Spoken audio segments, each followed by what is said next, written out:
తగిలితే నేను ఫ్రీగా ఇచ్చేస్తా. 1,800. దీంట్లో ఏ గిఫ్ట్ తగిలినా ఆ డబ్బులు మాకు ఇస్తావు. ఫ్రీగా ఇచ్చేస్తా. వస్తువు ఏమి లేదు మా దగ్గర. ఓకే. టీవీ, ఫ్యాన్, కుక్కర్ ఏమి లేదు. డబ్బులు ఓపెన్ చేయి. ఒకవేళ ఏమి గిఫ్ట్ రాలేదంటే డబ్బులు వెనక్కి ఇచ్చేస్తావు. రిటర్న్ డ్రెస్ ఫ్రీగా ఇచ్చేస్తా. డబ్బులు ఇస్తావు. చీటీ రాకపోతే డబ్బులు కూడా నీకే 3 డ్రెస్ ఫ్రీ ఇచ్చేస్తా. దానిలో ఏమి వస్తువు తగిలినా నా దగ్గర వస్తువు లేదు, డబ్బులు ఇస్తా. బట్టలు తగిలినా ఇంకోటి ఎవరు ఫ్రీగా ఇచ్చేస్తా నేను. చీటీ రాకపోతే డబ్బులు నీకే 3 డ్రెస్ ఫ్రీగా ఇచ్చేస్తా. ఓపెన్ చేయి. ఓపెన్ అమ్మా. తగిలినవి మీకు లాభం, తగలకపోతే మీకు లాభం. సెల్లు, ఫ్యాన్లు, వాషింగ్ మెషిన్లు ఏమి తగిలినా నేను డబ్బులు ఇస్తాను. నాకు జీతం అమ్మా. ఊరు ప్రచారం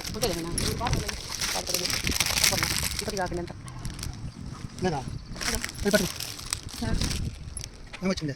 ఫ్యాన్ అంటే ఎంత ఉంది చూడే. మాట కార్డులో ఎంత డబ్బులు? కాడేది 600 ఎంత ఉంది? 800 ఉంది. దీనికి డబ్బులు ఇస్తే డ్రెస్ ఫ్రీగా ఇచ్చేస్తాను నేను. అర్థమైందా? ఇది పెద్ద స్కామ్. ఇలాగ ఇంటి దగ్గర ఉండే ఆడవాళ్ళ దగ్గరికి ఇలాంటి వాళ్ళు వస్తూ ఉంటారు.